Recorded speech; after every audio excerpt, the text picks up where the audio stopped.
Record in progress. Record. Hi. That's it. We're up. We're up. We're going. I don't know why that made like a funny little like childish tune in my head. Maybe it was because we were talking about booster seats right before I said that. Of course you did. And so it turned into this little do like oh dear, the heat has fried our brains. How are you doing today? I'm good, actually. Yeah, I have stayed inside today. Not because I didn't want to go do the bees in the morning, but because I was busy doing other things. And then this afternoon, it's like 102, 103. So I'm not going anywhere. Plus, I'm talking to you. There you go. Yay for me. Yay. How was your holiday?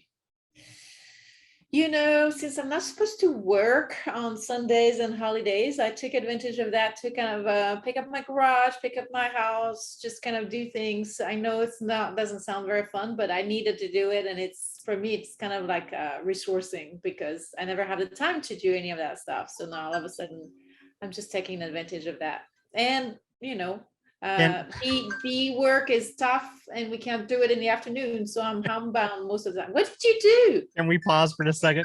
Yeah. Yeah. That. Let's resume. Sorry about that, everybody. I will edit that out of the audio portion, but for those of you here watching the video portion, it is what it is. As Natalie pointed out, normally we would not answer our phones and I would have my phone on silent, but I called a ton of contractors today and left a lot of messages and I was like, oh crap. And I wanted to not miss it. So my apologies. But I am, I will switch that to vibrate now.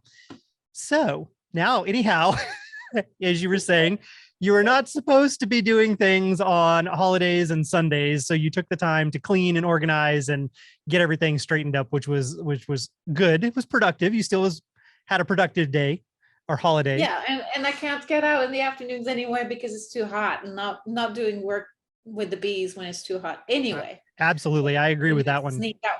Mm-hmm. Well, and especially if you have top bars, that's a no-no. You do not go work a top bar in the dead heat of the day because your comb will fall off the bar and you will cry. Yeah, that's right. It becomes really tricky really fast. But, you know, in all practical reality, you shouldn't be working your bees, whether you've got any kind of hives. And if you have foundation or not, it's just very stressful for the bees to do that. And they get very cranky, actually. That's true. It's also stressful for the beekeeper because if you're in a suit, and it's 110 degrees, there's heat stroke, heat exhaustion, dehydration. I mean, yeah, you know, there's enough challenges as it is. You don't need to add to that for certain. Just get up in the morning. Yeah. Early. Get up early. Yeah. Was the one thing I never understood about Ken. He got out of bed at like 4 a.m. every freaking day.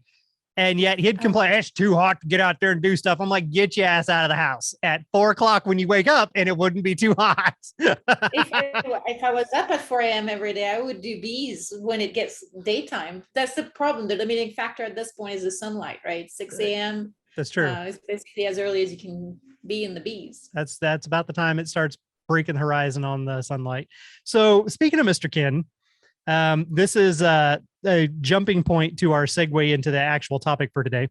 Mr. Ken sent me a message and I'm going to say it was very fat fingered because I had to do some interpreting to try to get what words were supposed to really be there versus the ones that were there, because the ones that were there didn't make any sense. But he was basically reiterating the fact that according to him, and so according to Ken, everybody put on your according to Ken hat grab a thing of salt. All of the colonies that they have requeened with purchased queens have died because they cannot deal with the mites. And all of the colonies that they've left alone and are headed by what we call the redheaded mutts, this is the feral mixed genetics, are doing fantastic. ...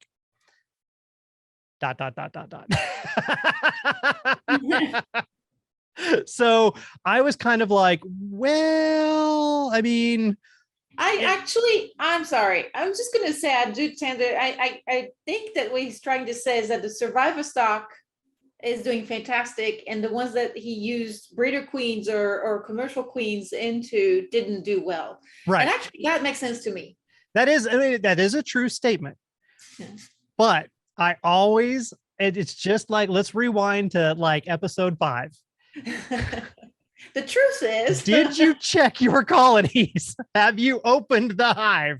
Did you look inside the box? Not at the porch. Mm-hmm.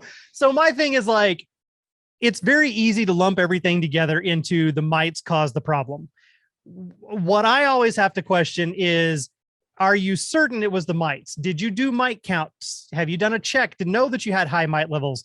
Or did the colony starve? Or did they swarm and the new queen got gobbled up by something? And so they went queenless and they went down a spiral that way. Like, you can't just definitively make a blanket statement that every single one of your colonies that had a purchased queen died because of mites. Because I know for a fact he is not out there doing mite checks. Yeah. And I don't know how many colonies he's looking at. I However, don't either, because he won't tell me. Oh, because he probably knows he's got a lot fewer colonies than, yeah. I have asked, I think we talked about this the last time I asked, all I got back was a thumbs up. And I was like, the hell does that mean? Well, this being said, I would say even if he's not opening any of those hives, if he's got several colonies that he's looking at, he knows all these over there are survivor stock. All these over there have been requeened, and I'm just you're just knocking things everywhere. She's gesturing with her hands, folks, and anything in the way is just getting trashed, falling off. And I think I had honey because I have honey in my office, so I'm picking it up before I keep going. But the comparison is still informative, right? Because he doesn't know what is really killing them. What he's seeing, though, he knows these are requeened hives. He knows these are not requeened hives, and he's seeing more failure on the ones that are requeened. So it's still telling him something, right? That the survivor stocks and undisrupted are doing a lot better, which also is logical to me. But it also says to me that the ones you screwed with are the ones that died. And that's true. So I have to say, are you sure that the queen was released? Are you sure that the queen was accepted? Did she ever start laying? How far into that process of requeening did they go before you had the issues? Right. You know, like, so that, like I said, there's so many questions. No, it's like an endless because of the mites. No. Yeah, it doesn't know for sure, and certainly not for all of them. Right. But it still also at the same time proves a point that when you don't mess with your bees as much, then you might have, right. Because sometimes we are the problem. Mm-hmm. Over managing them can cause more opportunity for the queen to get lost or rolled or smashed or dropped or stepped on or stressed or anything. Now I will point out too, though, because this is very, like I said, it's very kin. Whenever he treated, and I think he was testing with HopGuard, and he made a blanket statement, and he told me this 2 weeks in a row that all of the colonies that he treated died. Was it true? No, because I told him to go out there and open one of them up, and I'll be damned if there wasn't an entire colony still alive in there. He just didn't happen to see any coming and going from the front porch. So he said they were dead. We can't base any kind of conclusion on what he sent you. So that's why I say take this with a grain of salt. Grab your salt pitcher, and it's a as Ken said story. So now how is this a jumping off point? So technically what we're talking about today is a continuation of the Australian traumatic experience that's going on with Varroa mite. And that's where that segue kind of comes in. There is the Varroa mite aspect of it. So today specifically, we will post this article in the description for the show so that you can go in there and take a look at it. The opening part of the article itself is a little jarring, and you know, kudos to them, great marketing, because that actually is what caught my attention. And this made the rounds. It's something that you saw, Natalie, and you posted it out there for people on one of the either Be Mindful Facebook or something, pinned it up to the page. And my mom sent it to me, had a couple other beekeepers send it to me. I saw it in my newsfeed. So it's out there. It's making the circuit. But the title of it says, "Hear me out. We could use the Varroa mite to wipe out feral honeybees and help Australia's environment." that right there is a triggering statement in multiple directions, right? Without even going through and reading the whole article. It is a clickbait and it worked. So I said, kudos to them because it made me go, what? And I clicked on it.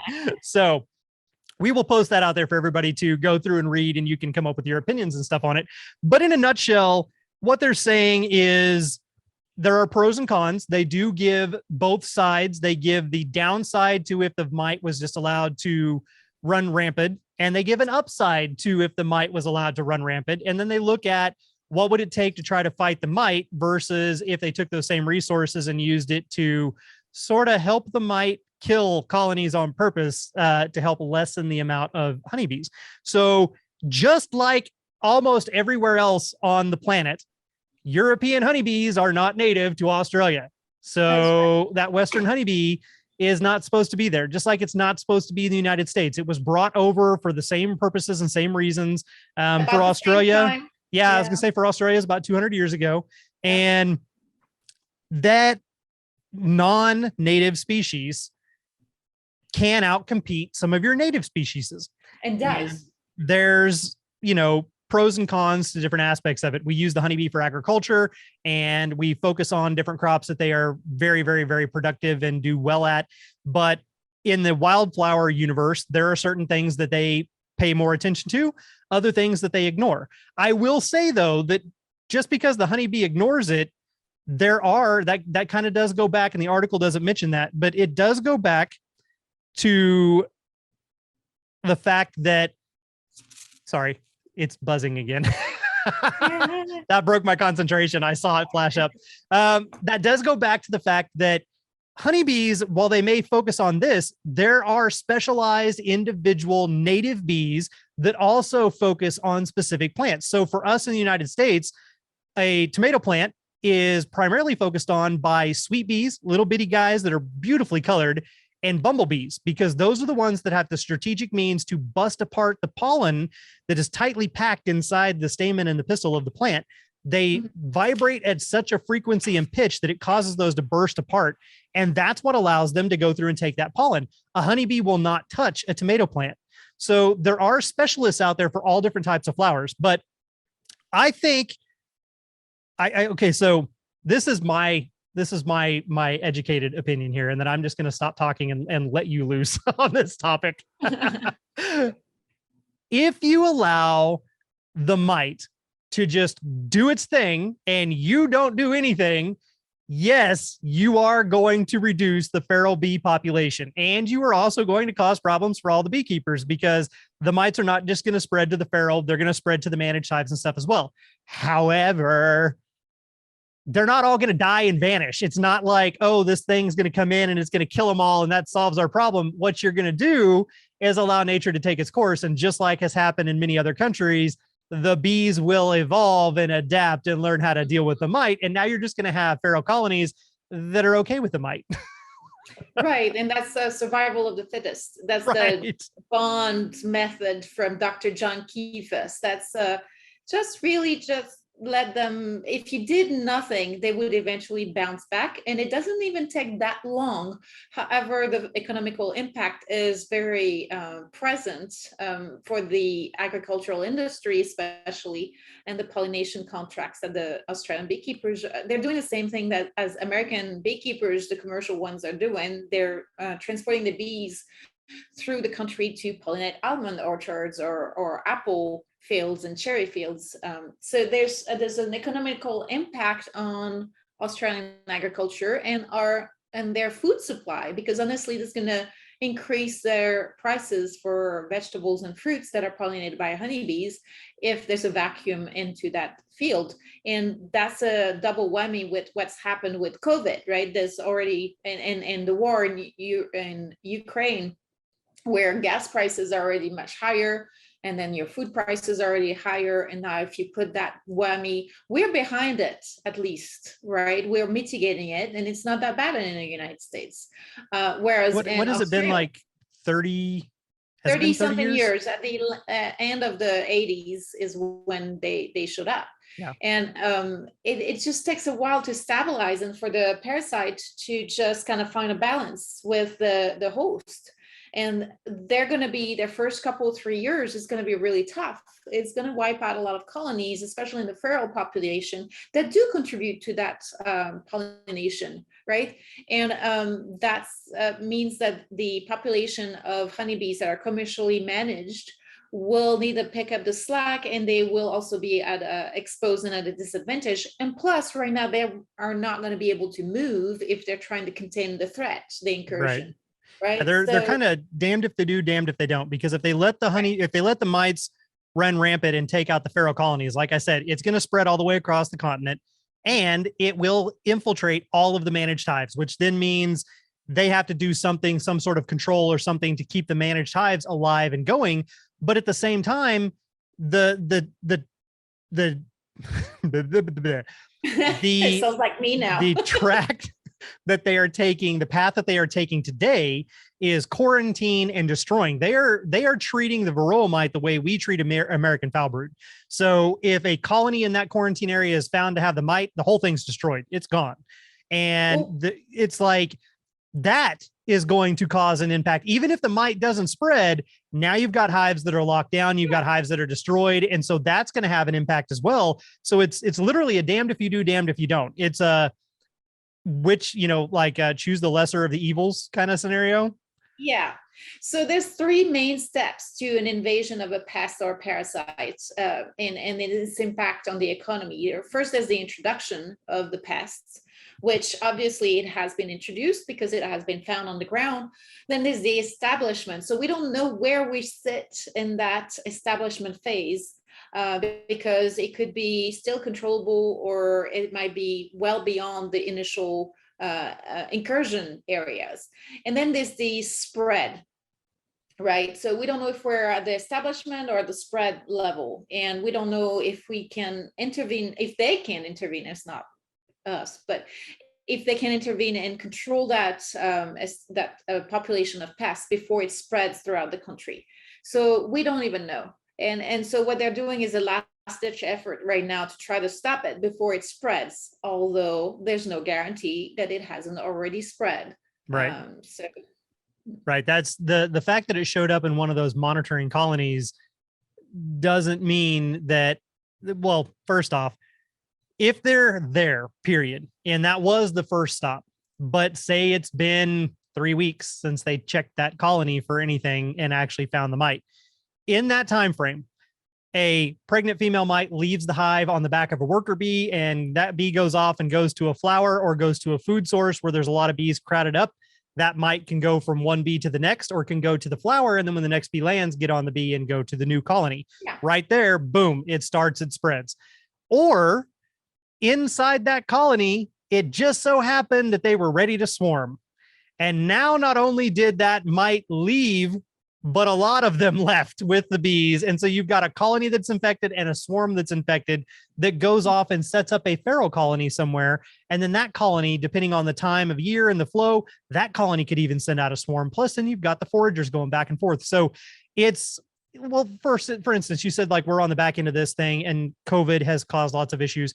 We still, like, we know the area that COVID came from, but we still don't know where COVID came from and how it got out there. And the mite is very, very similar. You're never necessarily going to be able to find ground zero. We know the region, but we don't know the colony it started in. And we don't know how it got to that colony, because it had to meet the mainland in one form or fashion through some sort of transport or something.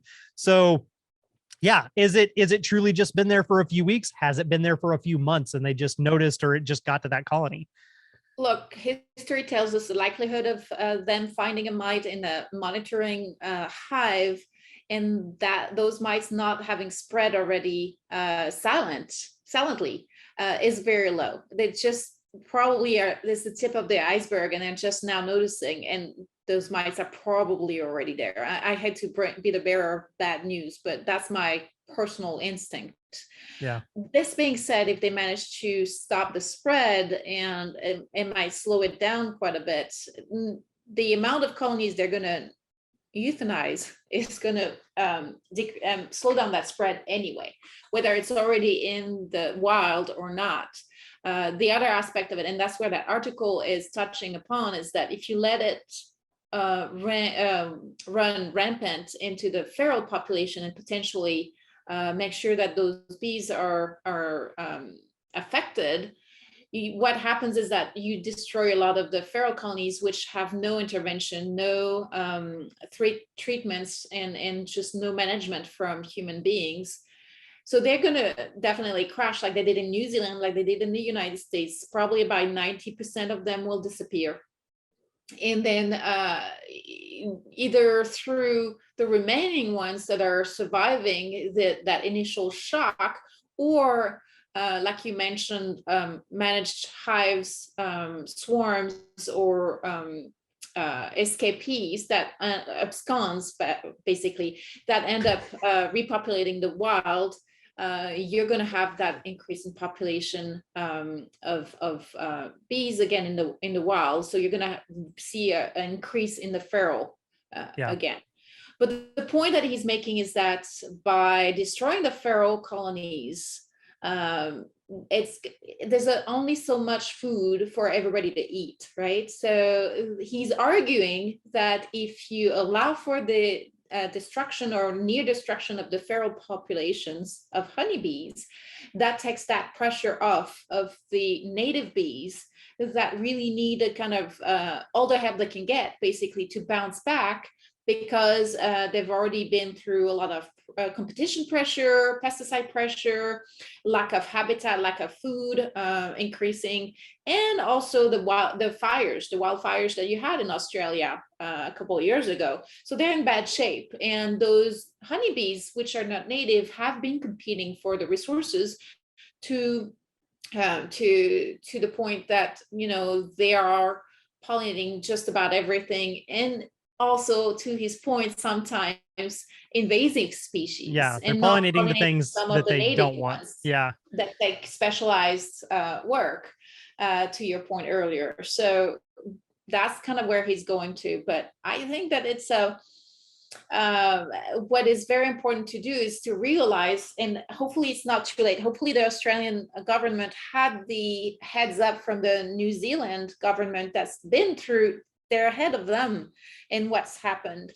And what happened is that they didn't have all the information that they needed about their native bees populations and how they were contributing to the pollination of their wild and managed crops, right? So I think that hopefully the Australian government has been doing those studies and is able to see really what's happening and what's going to happen once the pest takes a hold. The point is that you really don't want to put all your eggs in one basket, right? If all your pollination is happening through mostly honeybees, and then something like the pest of the Varroa destructor comes in and wipes out your population of honeybees, then you have a lot less pollinators able to help you out, especially with your managed crops, right? So it's important to really, I think in the end, in the future, and that's true for all countries, is to try to mitigate that monopoly that the honeybees have on pollinating specific human crops. Because if there's any kind of pest or parasite or pathogen that comes in, and it happens regularly, especially through our world being a global economy, then you're going to have another wave that's going to hit every time you're going to hit your crops. Whereas if you try to balance it out so that it's a combined effort from native bees and honeybees, and you don't use just honeybees and beekeepers to pollinate your crops, then you're going to have more resilience. It's kind of like that, genetic diversity. It breeds vigor, right? And right. And if you've got an impoverishment, you've got inbreeding and depression, right? So I think it behooves us, and it behooves the Australian government to keep that in mind, especially if they can control it still, and it's not too far spread. There you go. So there's your advice from people on the top of the world who literally, because you're upside down in Australia. On the other side of the world. I don't think we're on the top of the world. We're not like, I'm on the top of the world, but like up and down kind of thing. How very American of you. John. Yeah. I would, so I'm sure that Ken was dancing for joy if he saw this. Not too long ago, they launched one of the first space rockets from Australia to go up on some mission. And I could not help but remember the joke that Jacob had Yes. sent in and Ken just ran with forever about you just untie the rocket and let it fall off the planet because Right. y'all are on the bottom. So I got to get that in there for him. It just wouldn't be right otherwise. So yeah. He got a lot of mileage out of that joke. Yes, he did. Yeah. That and swarms and toilets going the wrong direction. Yes. Those are like his favorite hangups on like his focus. See, I know you miss him because you're reminiscing. Well, it was only because of that message that came through that I was like, that's 7 o'clock in the morning, my phone goes off and I look at it and then I have to stare at it for quite a bit trying to decipher what on earth is he saying. And then I finally got it. It was the whole redheaded mutts are surviving and the requeen ones are not. So, but anyhow, back to the point at hand here. It's again, we can sit here and we can talk about it because we've been going through it for 30 years. However, you and the Australian government chooses to handle it that's up to you guys. But we definitely feel for the people right now that don't have a choice, that are in the quarantine zones or in the kill zones where they're being told that their hives have to be destroyed just to be careful and be safe. I have seen a few things out there about potential compensation, not necessarily complete, refunding, but there has been some talk out there about them trying to do something to help compensate the beekeepers that are in that firing range, basically. And yeah, it's like I said, it's going to get worse before it gets better. It's damned if you do, damned if you don't. And we feel for you for certain. Yeah, we know all about it. Well, and it's going to get some beekeepers out of business. Definitely some backyard beekeepers, because it's hard to mitigate. There's ways. We talked about it. Oh, by the way, I sent you the recording for the natural beekeeping corner that talks about this very subject. Yeah, that's kind of a funny, timely. So I've been uber busy this week, and the Monday was a holiday, and so I didn't even cross my mind. So the first episode for like a natural beekeeping corner on the main segment episode will actually probably come out either today. Technically, y'all are listening to this on Wednesday at the very earliest, if not later, depending on when you pick it up. But this comes out on a Wednesday. Today, we're recording this on a Tuesday, and normally the Natural Beekeeping Corner comes out on a Monday. So now that I got y'all confused about what day of the week it is, are they confused enough yet? This may come out in tandem with this episode, or it may come out after this episode, but there will be a Natural Beekeeping Corner. And I have not had a chance to go through and peruse it as of yet, but I kind of have a feeling that it might also be talking about Australia. It absolutely is. And we're trying to give some advice on how they can help their bees using more natural interventions. That is true for whatever pests and pathogens, but mostly it is true for the Varroa mites, because we have a lot of experience with this. It's been with us for a long time. So we're trying to explain how you might consider looking once the try for stopping the incursion is given up. If it's spreading already, at some point that effort gets given up. But if that's the case, then there's other ways that you can help your bees, including letting them follow their cycles of brood breaks and contractions and expansion, natural comb, propolis, encourage propolis use, and just kind of allowing for the strongest of your colonies to keep going. So there's a lot of information that we're putting out there. Well, and some of the things for everybody listening here on Patreon too that go into play are counterintuitive to everything that you've ever necessarily learned or thought about with beekeeping, for the simple fact that most all that stuff, as we've mentioned many times before, is written from the viewpoint of a commercial beekeeper, which is more, bigger, go. And in reality, a smaller colony has less disease and less parasites. And a colony that is not forced to grow or continue a brood pattern cycle whenever it's actually in the time of dearth or dearth is coming, when they're allowed to do the natural ebb and flow of nature, also has less disease and less pathogens, because they're following the natural flow that they're supposed to, instead of us forcing them to go. It's like your human body. if you go nonstop constantly and you never stop to take a break, eventually your body will decide it's going to force you to stop and take a break, and you will get sick with something. So you literally just come to a screeching halt. And it's the same thing. You push them too far, they get stressed out, and that's that. So yeah. Yeah. I hate to anthropomorphize, but it's like you keep feeding your body and you tax your liver, it's exhausted, you get, fat and everything, but that also introduces a lot of diseases, and allowing your body to go through a period of fast or cleansing in the form of a brood break, then that allows you to purge a lot of those issues. And in this case, you're really slowing down the increase in population of the mites. So there's all kinds of things that we talk about on this. But in the grand scheme of things, look, the US has been doing this for over 30 years now, and they've tried a treating way and it hasn't worked. It doesn't make a difference. What has worked, however, is developing strains of survivor stock that's local to your area. And that's kind of what they're finally circling around and looking at with some of their discoveries. And when a lot of beekeepers have been doing it for years. I mean, the weavers, they've lost a lot of hives initially, and they bred from the survivors, and now they don't treat anything, right? So it's just do you want to stay on the treatment treadmill, or do you want to just bite the bullet now for a faster recovery? But I'm not going to get in there because this is not the natural beekeeping corner. No. But I mean, it is a good point though, that if you stop and you think about it, for you and I both of us are master beekeepers, and both of us have never known beekeeping without the mite. Right. Now, there are other older generational beekeepers that were doing, like Les, for instance. Les has seen every side of it. Les started beekeeping when he was very, very young, and he has worked his way from where there were no mites up through actually where there was a lot of things different.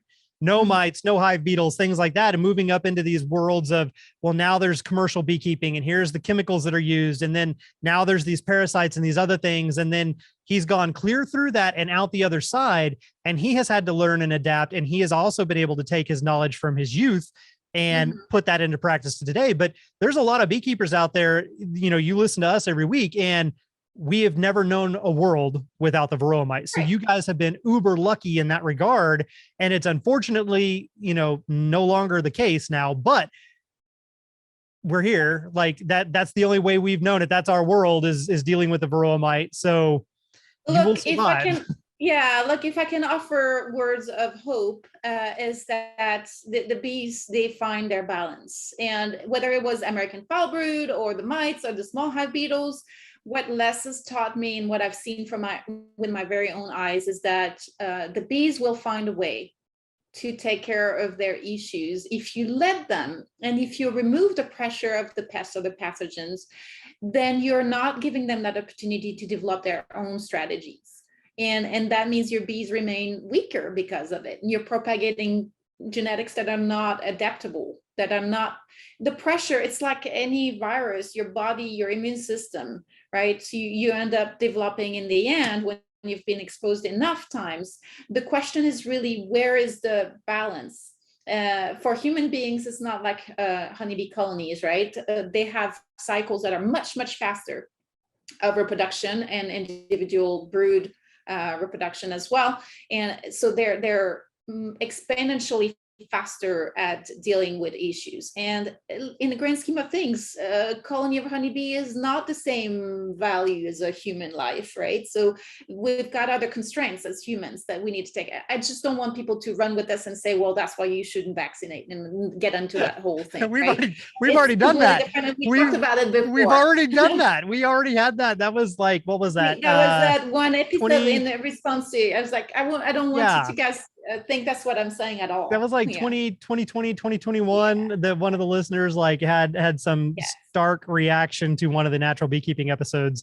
But that's the truth though. You're talking about a insect that goes through multiple life cycles and multiple generations, sometimes in a year, let alone 100-year span, right? Right. You know, so you've got a faster track of evolution there that can actually be seen as it plays out and as they pick up these different abilities. And that's one of the whole aspects of hybrid vigor to begin with, is mating with multiple sources from the queen bee and the drones brings in these different aspects that they can utilize. And that's why, like, you know, there may be a fifth of the population that all have this genetic profile, and it may never be needed until it is. And a fifth of those bees have the capability to then adapt and say, oh, don't worry, guys, I got this. You know, like, I'll step up now and I'll help this. And then evolution will push you one way or the other towards, well, the ones that did have more of that quality benefit and survive and thrive. So in the grand scheme of things, a queen goes mating with about 15, 20 drones. That's a lot of fathers. It's a lot more than that, actually. Yeah, extreme polyandry. It's just, you know, when they're healthy and they mate well and all the stuff, but that's the average. The 15 to 20 is the average, right? So in reality, it's the average number of different individualized semen samples found inside the spermatheca, but that is a very small organ. And it is theorized that she is mating with way more than that. Right. But 45, those are 40, just, 45, those are just the ones that the genetic material actually was able to be stored and contained. Right. So you can have, you know, odd little nuances in there, but there's also the other things too. This is like way the hell off topic, but there's also the aspect too of like the royal bloodlines, which at first we didn't know existed. And now it's like, oh, wait a minute. There are these genetic markers that are only expressed in certain queens and certain drones, but never in the worker. And why is that? And how is that? Because the queen, like, she's got genetic control, but she doesn't have that kind of genetic control. And, you know, then you find out, well, technically it's there, but the workers remove it unless they're making queens. And then they specifically select for it, which means there's a whole nother level of intuition and how well they can smell and detect and sense. I bet it's all based on smell. They can probably smell on the eggs, you know, if it's got that royal lineage or something. But that's just, you know, research hasn't demonstrated that. That's just my instinct, I guess. But like you said, it's the tip of the iceberg. And there's so much already going on that we could never wrap our heads around. So letting nature take its course, even though it may look brutal and horrific at first, they will actually rebound from that. There will be bees that will actually be able to adapt, and it's scary. It's scary, but it'll be okay. It just may be tough for a little while, but you'll do good. Yeah, and that's the message of this all, is that in the end, you know, it's traumatic at first. It's scary because we all imagine it's going to be the end of the world for our bees. And it's not in the end the case, because if you look at New Zealand, the number of managed hives hasn't really decreased.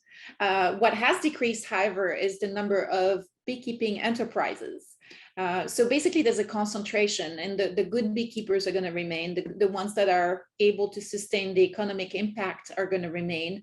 And that's just the bottom line. It's just another way to weed out. It's a natural selection there that's happening as well. And it's kind of sad. And you know, from that standpoint, I'm sorry for the ones that have to get out of that beekeeping commercially anyway. But you know, in the grand scheme of things, you guys are going to come out on the other side, and you're still going to have bees, and they're still going to be okay. That's right. So take those words of wisdom and hopes and prayers and good vibrations, and just take it one day at a time. That's right. We do. We're all wholeheartedly with you guys. We know what it's like. Absolutely. We live it every day. Well, thank you everybody for tuning in. We greatly appreciate it. And we look forward to talking to you again next week. But as always, be good. And just be mindful. Bye-bye, everybody. Bye, guys.